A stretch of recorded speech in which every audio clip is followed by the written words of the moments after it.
All right, and welcome back to the GSMC Wrestling Laureate Podcast, brought to you by the GSMC Sports Network. I'm your favorite wrestling fan here, Eric Rodriguez, every Monday, Wednesday, Friday, live on the GSMC Sports Network at 8 p.m., 11 p.m. Pacific time. But yeah, we talk about everything inside the ring, inside and outside. We talk about injury statuses, inactive statuses from superstars. We talk about contract negotiations, extensions, and new signings. We talk about promotions from WWE to AEW to TNA to Ring of Honor to New Japan, professional wrestling. If it makes major news in the world of professional wrestling, we talk about it here on this show 1,010%. So make sure you guys Superman punch that like and subscribe button to the show so you guys can get some notifications when we go live. All right, if you just joined me, we had a pretty good couple of first segments. We talked about WWE Monday Night Raw. Then we talked about TNA Genesis, and now we're going to talk about how a couple of TNA NXT superstars will probably end up joining the WWE Royal Rumble happening in about, I think in less than 2 weeks. Like, it's right around the corner, February 1st. In Indianapolis, I believe. Yeah, Indianapolis. So definitely can't wait for that. Would love to see this crossover, this paid partnership between TNA and NXT WWE, start, kind of bleeding over to the Raw side. That'd be pretty cool. Or SmackDown. That'd be pretty dope as well. But we're gonna talk about some wrestlers that might be in the Royal Rumble. We're gonna talk about the men's and women's. Obviously, hit up that tips and donations link or that super chat whenever you guys have a hardcore opinion or want to make sure that you guys feel like your voice is heard. All right, so we have the WWE Royal Rumble. We are almost there. It's probably one of the most exciting PLEs during the calendar year for WWE, at least in my opinion. I've always loved watching the Royal Rumble. It's always been the Royal Rumble, WrestleMania, Survivor Series, and then SummerSlam out of the big four. Bam. I used to like Hell in a Cell, or Elimination Chamber, but then they started doing only one special match, and I'm like, dude, why call it call the PLE a match type if you're only going to do it once? So I was like, it kind of sucks. But, definitely love the Royal Rumble. Unpredictable. Well, I feel like it's unpredictable. I love watching the Royal Rumble. One of my favorite. Me and my wife, we actually have this, we used to. But, yeah, she hasn't really been watching WWE lately. But we've always, since there's 30 superstars, we pick numbers. That's 15 people each. And then we make some bet or whatever, who does the dishes for a week or, stuff like that, stuff that couples could relate to. And, the person who drew the entrant number and they end up winning the Royal Rumble ends up winning the bet. So it's actually pretty fun. It's pretty cool. It's it keeps you on the edge of your seat because some people would come out, if I chose the number, if I chose odd numbers and then the number one was Los Garza or someone who doesn't have a good chance of winning the Royal Rumble. I'm just like, great, but it's all for fun. All right, so without further ado, let's go ahead and talk about this. Obviously, we have a couple of superstars that have already marked their entrance in the 2025 Royal Rumble. We got John Cena, we have Roman Reigns, we have CM Punk, Drew McIntyre, and recently on SmackDown, we had the famous luchador Rey Mysterio. And, I feel like it's, this will be big. This will be big, and I feel like all of those superstars that have already declared themselves in the Rumble, I feel like they can all get title shots on their own. I feel like they could all get into different storylines by themselves. I feel like this Royal Rumble should be one of the most shocking Royal Rumbles of all time. I want to see something different. Cody won last year and the year before that. It's cool. I get it. It's all good.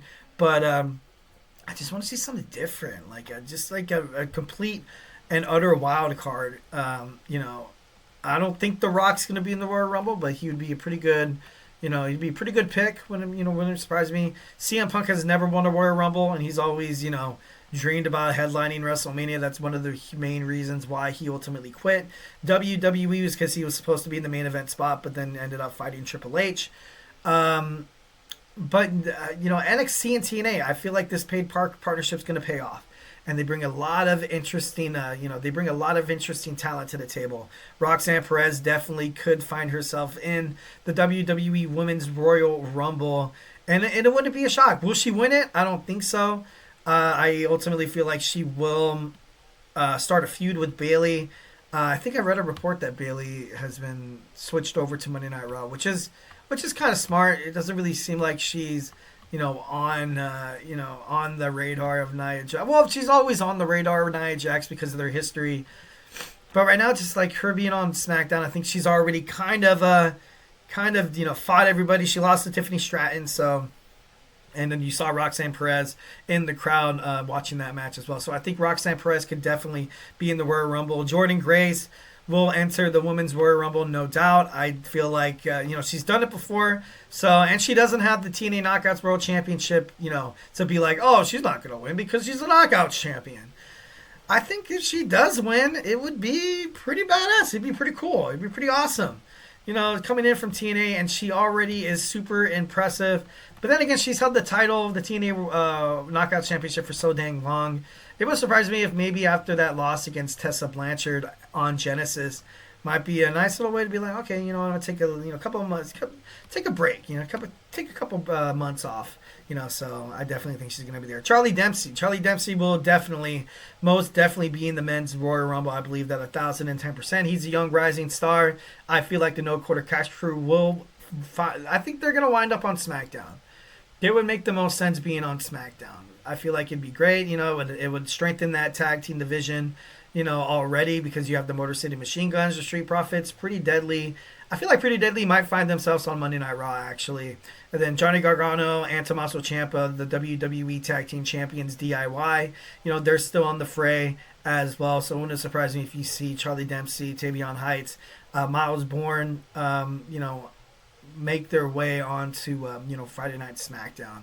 But Charlie Dempsey, for sure, I feel like he's going to be in there. Ethan Page is literally... I feel like he's right there. I feel like after they complete this, this whole thing with Javon Evans and him hurting people like Cedric Alexander and Dante Chen, as soon as he's like, okay, Ethan, you're done, man. You're done. I feel like he's definitely going to be in the Rumble as well. Mike Santana would be an interesting fit. He defeated Josh Alexander in that I Quit match on Sunday. Or was it Saturday? I think it was Sunday. I think it was Sunday. But... I think he's going to be the standard of TNA. I agree with Josh Alexander, what he said after the match. Would it be so awesome for him to join the Rumble? Eliminate a couple people. You get Michael Cole fired up and Pat McAfee, and he's like, oh, Mike Santana, the rising star in TNA. And then he gets eliminated, you know what I mean? But not like a schmo, you know what I mean? Like he actually goes inside the Rumble and he can, he participates and he actually, contends and, like I said, throws some people over the top rope. I feel like that would ultimately rise his stock. Trick Williams, he's looking for a direction, man. I feel like he would be pretty badass on the Monday Night Raw roster. Add a different flavor to that Intercontinental Championship bout, because right now it's just Ludwig Kaiser attacking Braun Breaker, Sheamus getting pissed and attacking Ludwig attacking Sheamus having at odds with Braun Breaker. It seems like it needs a different taste. And since Jey Uso is, he lost his Intercontinental Championship, obviously, thanks to the New Young Bloodline for screwing him over. I think he's going to be in that World Heavyweight Championship contender. And, I believe it for this man as well. If Trick Williams wins the Royal Rumble, I wouldn't be shocked, actually. I wouldn't. I would, I like CM Punk. He's cool and all, but I feel like Seth Rollins' hatred for CM Punk will screw CM Punk over.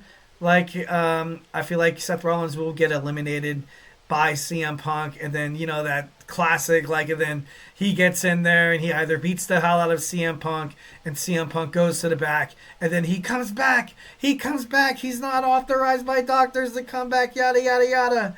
And then he wins the Rumble that way.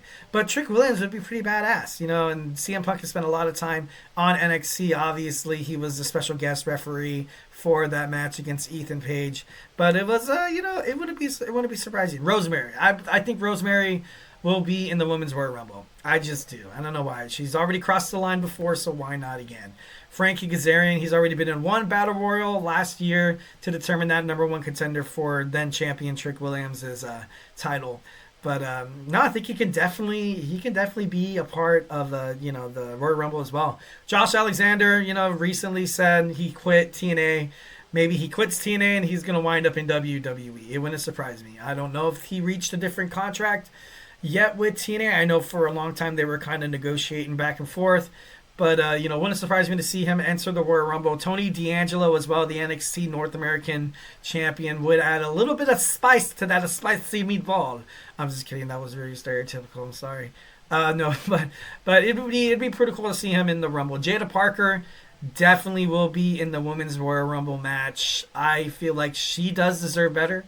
I feel like she could be on top of a division, especially on SmackDown. This woman as well, Lash Legend, super freaking impressive. Those two girls are honestly on my radar. Stars to watch rise in the WWE in the year 2025. So make sure you guys keep an eye on that. So Ruka in the Women's Royal Rumble, she's not going to win, but I feel like, she would add a little bit of, she'd add a different attitude, a different personality, a different spice to it. I feel like that would be pretty badass to see her join. Masha Slamovich, the TNA Knockouts champion. You saw Jordynne Grace do it when she was champion, and she was she was at an NXT show. I think it was last Tuesday. I think it was. So it wouldn't surprise me if she winds up in a Royal Rumble. That'd be pretty badass. And of course, although he did recently win the TNA World Heavyweight Championship on Genesis, this guy's just big in the wrestling world. Absolutely big. I can imagine Triple H and Shawn Michaels talking to Hendry and be like, you know what, yeah, you're not going to win, but, you're going to come in, you're going to show them what, you're going to be the face of TNA. You're going to show them what kind of stars they have in the men's division, and you're going to eliminate some guys. I think he'll be Final 5 or Final 4, and he'll probably get tossed out by, like, CM Punk or Roman Reigns or something like that. Would be pretty interesting, though. And I think it would be very beneficial for the WWE and Joe Hendry for that to happen, for him to be part of the Royal Rumble. All right, guys, so you do not go anywhere. We're going to jump on into our fourth segment. We have how NXT and TNA can both benefit from each other. We're going to dive into that when we come back. So grab your favorite snack, grab your favorite ice cold beverage. Join me here in about 25 seconds. So, hey, do not go anywhere.